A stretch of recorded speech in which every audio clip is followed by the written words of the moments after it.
একটা নিম প্লেট একটা বানিয়ে দাও না। এগুলো দাতা নয়, এগুলো দানি নয়, এগুলো অ্যাডভার্টাইজমেন্ট। যেমন আপনারা ধান চাষ করলে কীটনাশক রাস্তায় রাস্তায় বিক্রি করার জন্য একটা অ্যাড দিয়ে দেন না, টোটোই করে আগে পিছে ছোট ছোট মাইক দিয়ে ফসল ফলাও বাঁচার আশাতে একটা গান দিয়ে কীটনাশক হিমসার মেটাসিন এগুলো তো প্রচার করে, আগাছা নাশক ওষুধ দেন, গাছ ভালো থাকে। ঠিক তেমনি এরা যারা 100 টাকা দিয়েছে তাদের নাম থাকবে কাগজ, আর যারা দিয়েছে 2 লক্ষ টাকা তাদের নাম থাকবে নিম প্লেটে। এটা হচ্ছে অ্যাডভার্টাইজমেন্ট। এইরূপ করে ঈশ্বরকে পাওয়া যায় না। ঈশ্বরকে পেতে গেলে ভক্তি দিয়ে ভালোবাসতে হয়। ভক্তির অঞ্জলি যে বড় বড় অটুট। কৃষ্ণ কিছুর কাঙাল নয়, কৃষ্ণ শুধু ভক্তির কাঙাল। তাই তো কলিযুগে চৈতন্য চরিতামৃতের শ্লোকে বলল, অনর্পিত চরিচিরা করুণয়া অবতীর্ণ কালৌ সমাপ্রয়ত উন্নত উজ্জ্বল রসাৎ ভক্তিশীলং হরিপুর সুন্দর দূতি কদম্ব সন্দীপিত সদা হৃদয়ে স্কন্দনে স্ফুরতু সচিবন্ধনম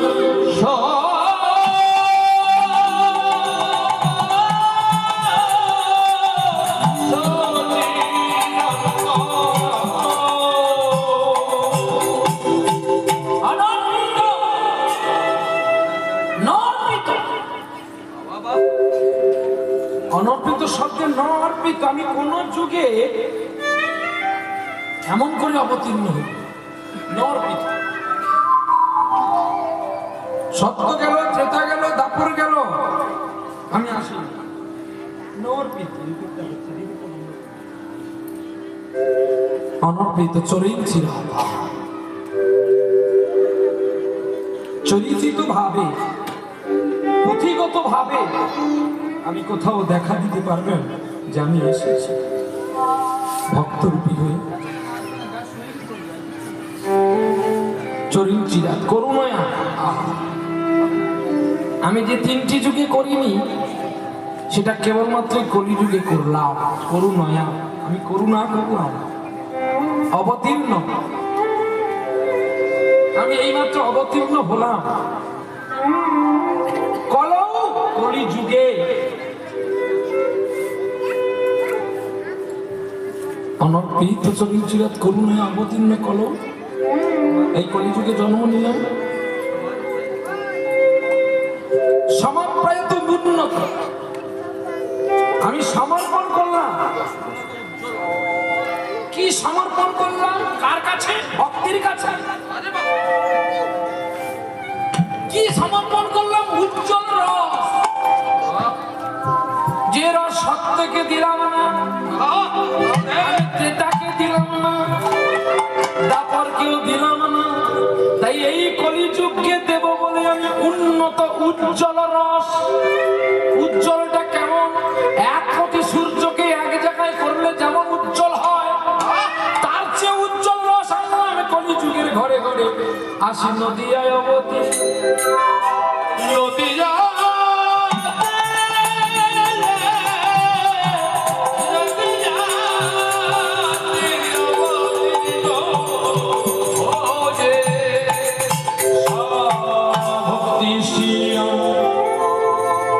আমি সব ভক্তি নিয়ে আসলাম সকলকে ভক্তি দেব বলে। হরিপুর সুন্দর দূতি যাকে দেখলে যার ভক্তি চেতনা জেগে ওঠে। হরিপুর সুন্দর দূতি কদম্ব যেন দাঁড়িয়ে আছে, মনে হয় যেন কদম্ব তলায় আমার কানাই দাঁড়িয়েছে। ওর দাঁড়িয়ে থাকতো যেখানে, মনে হয় যেন এই আমার সেই ব্রজের কালো সোনা দাঁড়িয়ে আছে মুরলীধার। উজ্জ্বল উজ্জ্বল রসায়ন সবকুশিও হরিপুর সুন্দর দূতি কদম্ব সন্দীপিতাম সদা হৃদয়ে আহা গোবিন্দ, স্কন্দর মানে আমার হৃদয়ে বন স্কন্দরে তুমি একবার বিরাজিত হও। এই তামসকে তুমি দূরীভূত করে একটা ফুলের বাগান তৈরি করো আর বিরাজ করো গোবিন্দ। ওগো শ্রী সচি ওগো সচির নন্দন গৌর হরি, তুমি একবার এসো।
নাচাও ভক্তকে।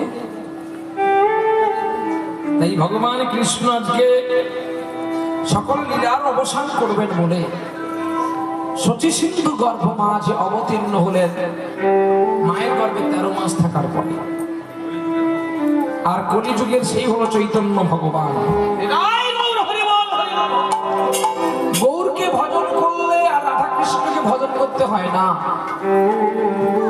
গৌরকে যদি কেউ তুলসী দিয়ে দেয় তাহলে সে একই সঙ্গে রাধা গোবিন্দকেই দিয়ে দিল। তার মানে ব্রহ্মবৈবর্ত পুরাণ তো বলেছে বাবা যে গৌরের চরণে তুলসী দেওয়া যাবে না। ঠিকই বলেছে,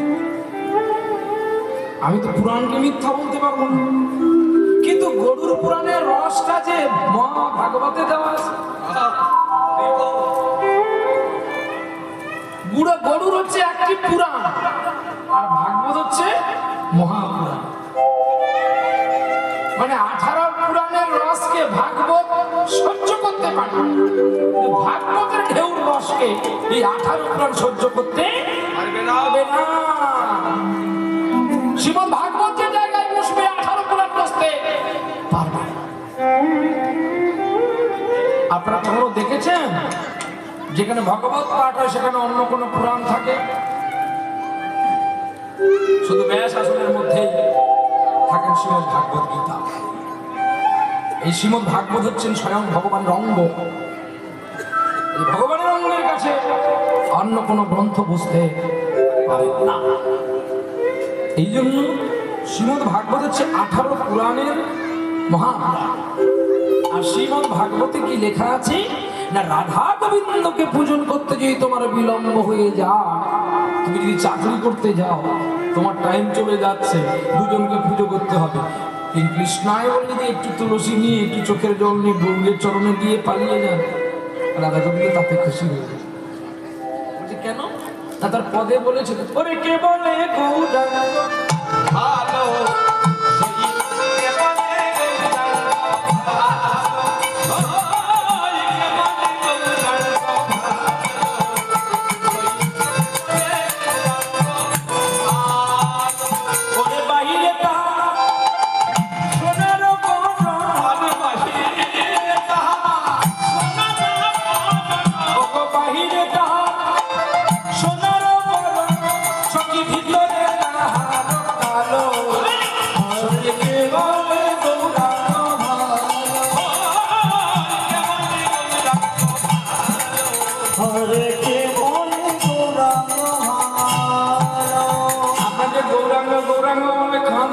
ভাবছেন গৌরাঙ্গ কি ভালো ব্যক্তি?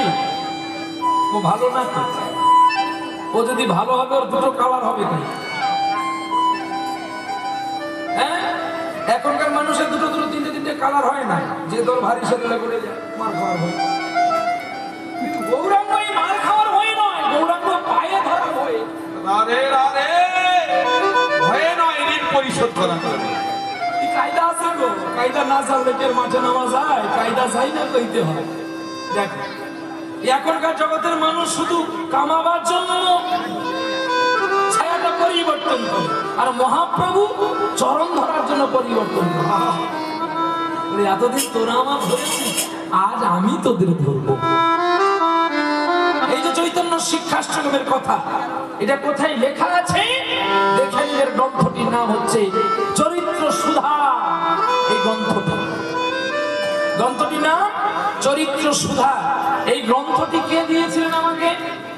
কীর্তন জগতের যিনি সম্রাট মাননীয় সুমন ভট্টাচার্য মহাশয় আমাকে এই দুটি গ্রন্থ দিয়েছিলেন। আমি তো ওনার একলব্য। মানে আমি যখন ছোটবেলা ওনার কাছে গান শিখতে গিয়েছিলাম, মহারাজকে সঙ্গে যখন নিয়ে গিয়েছিলাম, মহারাজ বলছে যখন বাবা বলছে এরপরে গান টান হবে না, একে নিয়ে চলে যা। মহারাজ বলে চলে যাও, এই গান হবে না, এই গান টান হবে না, এই খুব চঞ্চল প্রকৃতি, যা চলে। তো আমার বাবাও গিয়েছিলেন, তো যা যা হবে না, হবে না, এত চঞ্চল মানে গান বাজনা হবে না। হরে কৃষ্ণ প্রভু, আজকের এই মহতী ভোগের আসরে অপরাহ্নে 4টায় নদিয়াপুরী কল্যাণ দাস অধিকারী মহাশয়ের কীর্তনে আমরা প্রথমে মাল্যচন্দন এবং সেই সঙ্গে আমাদের মন্দিরে রাধাকৃষ্ণজি মন্দিরের প্রতিনিয়ত যিনি ভোর থেকে সেবা রায় স্বয়ং পর্যন্ত দেন, সেই স্বরূপ হরিদাস প্রভু উনি দিচ্ছেন মাল্যচন্দন, এবং যিনি আছেন সঙ্গে আমাদের শ্রদ্ধেয় টুকাই প্রভু, আমাদের শ্রদ্ধেয় বাপি প্রভুকে একটু আসার জন্য অনুরোধ করছি, একটু তাড়াতাড়ি। হরে কৃষ্ণ। আমাদের দৈনন্দিন এই টোটাল অষ্টম প্রহর ব্যাপী নামযজ্ঞ 25তম বর্ষে আজকের মন্দিরের 13তম বর্ষে পদার্পণ করলো, সেই জন্য প্রভুকে আমরা ব্যাচ পরিয়ে বরণ করে নিচ্ছি।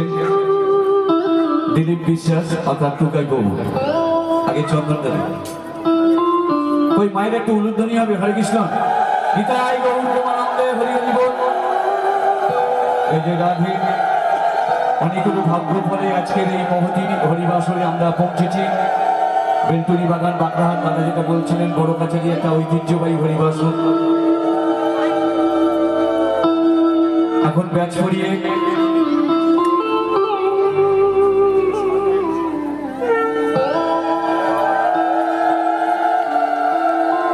এখন মান্য দিয়ে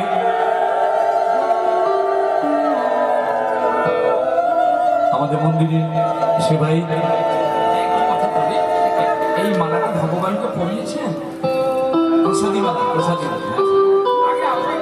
হরে কৃষ্ণ নিতাই গৌর হরি হরি বল, হরে কৃষ্ণ। আমাদের শুদ্ধ প্রভু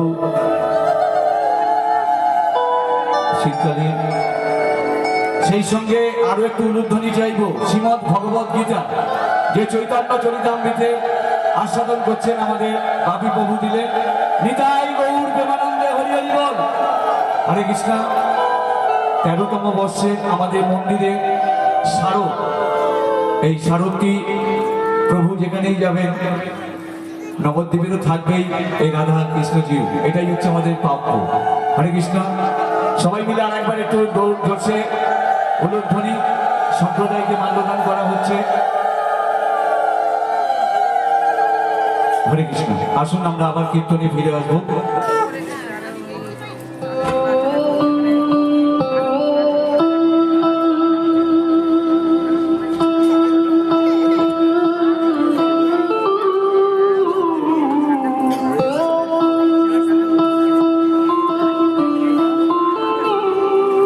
সত্যি মানে কাছে আছি বলে বলছি না, এটি হচ্ছে বৈষ্ণবের পরিবেশ। বৈষ্ণবরা কোন জায়গায় থাকে জানেন তো? যেখানে বেশি যন্ত্রণা, যেখানে বেশি লাঞ্ছনা, বৈষ্ণবরা সেখানেই ছুটে যায় ওই যন্ত্রণাটাকে শান্ত করার জন্য। নিশ্চয়ই আশেপাশে খুব যন্ত্রণা ছিল, তাই বৈষ্ণব সেই যন্ত্রণাটাকে মুক্তি করত। পুলিশ কখনো দেখবেন ভালো বাড়িতে যায় না, পুলিশ সেখানে যায় যেখানে গন্ডগোল বেশি। কাজে আপনাদের গন্ডগোলের মাঝখানে সমাধান করে বৈষ্ণবকে এনে যখন এত সুন্দর পরিবেশ করেছেন, আমার বড় ভালো লাগলো। তো চিরদিন যে আমি আসতে পারবো এমন কোনো কথা নেই মা, আবার কেউ আসুক, হরি সংকীর্তন করুক, তবে বৈষ্ণব দিয়ে হরিনাম করবেন, তবেই তো যজ্ঞের সফল করতে পারবে। গীতা সবাইকে দেবেন না, যদি সে সাত্বিক না হয় গীতার অমর্যাদা হয়ে যায়। গীতা হলো স্বয়ং ভগবানের মুখনিষ্ঠিত বাণী।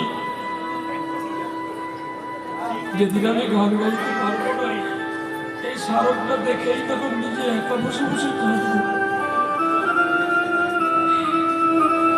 এগুলো একটা বেদনাদায়ক স্মারক। কত মানুষ আমাকে কত ক্লাব দেয়, সব গুছিয়ে রেখেছি, বার্ধক্যকালে দেখবো আর নিরালায় বসে শুধু কাঁদবো। কারণ তখন তো আর আমি গান গাইতে পারবো না। ইচ্ছা থাকলেও আমার ক্ষমতা হয়তো আমাকে সাথ দেবে না। তবে আসি, আজও আপনাদের মধ্যে আমি আমার মাতৃর ছবি, পিতৃর ছবি দেখতে পেয়ে আমার জীবনও ধন্য হলো যে পবিত্র ভগবানের আসরে পবিত্র চিত্র পিতা মাতাও আগমন ঘটা করে। এবং সঙ্গে সঙ্গে আমার একজনই মামা, তিনি গেলবারও এসেছিলেন, এবারও এসেছেন। একটু এসব সবাই দেখতে বলতো, একটু এতটুকু দেখে তুমি। আমার যখন 13 বছর বয়স, তখনই আমি সবাইকে ছেড়ে পালিয়ে গিয়েছিলাম। ইনি আমার মামা। অনেক কষ্ট করেছে, আমি যখন হারা হয়ে গিয়েছিলাম অনেক খুঁজেছে, কিন্তু খুঁজে পায়নি। পরে আমি আবার মায়ের অসুখ করতেই খুঁজে খুঁজে এসেছিলাম। আপনাদের এখানে অনেকের বাড়িতে আসেন, অনেক শিষ্য বাড়ি আছে, আসে বেরিয়ে যায়। তো মামাকে দেওয়ার পর আমার কিছু নেই, আমি সাদরে আপনাদের উপহার আমি সাদরে গ্রহণ করেছি। এবং আমারই দেওয়া উপহার, আমি আপনাদের এই উন্নত ক্লাবকে আরো ভালোবাসি। যতদিন আমি বেঁচে থাকবো, আপনারা না ডাকলেও একটু দর্শন করে যাবো রাধা মাধবকে। এই পবিত্র বৈষ্ণব ভূমি, এই পবিত্র হরিবাসর যাতে আরো বড় হয়, দীর্ঘ আয়ু হয়, আমি আরো ভগবানের কাছে কামনা করি। আপনারা সকলে ভালো থাকবেন, সবাই একটু একটু করে প্রসাদী হয়ে যান, যাতে মন্দির আরো আরো বড় হয়। আসি, নয়নের জল ছাড়া তো আপনাদের দেওয়ার মতো আমার কিছু নেই। আর আমি কোনোদিন মালা পরি না, মালা যন্ত্রণা দেয়, জ্বালা দেয়, আমি মালা পরি না। মালাটা ভগবানকে শোভা পায়, আমার মতো জানোয়ারকে শোভা পায় না। চলো প্রেম সে বলো রাধা রানী, আজ আমরা শুনবো উত্তর গোষ্ঠীর লীলা। ভগবান কি করে গোষ্ঠ থেকে তিনি ফিরছেন সেই লীলা আমরা আস্বাদন করবো। ততক্ষণে আমরা সবাই মিলে একবার প্রেম সে বলো রাধে রাধে।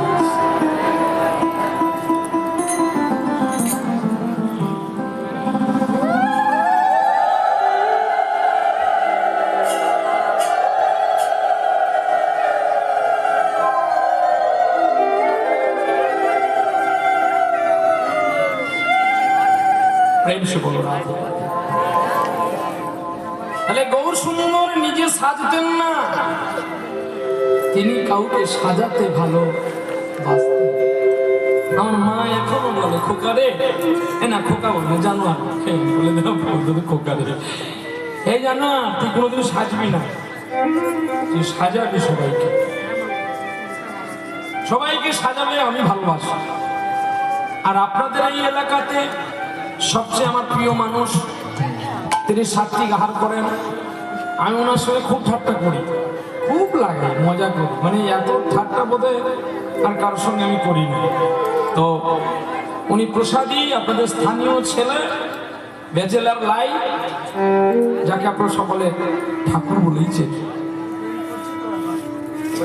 প্রেম করছে, তুই প্রেম করছো কার সঙ্গে গো? বলবো নামটা? এই মুখ আমার ছোট নয়, আমার মুখ বড়, কিন্তু উঠে আসো আসো।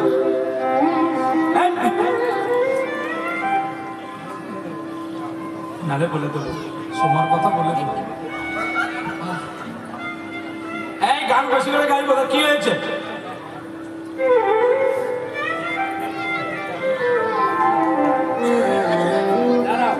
তোমার কথা কিছু দিতে হবে, আমি ভালো করে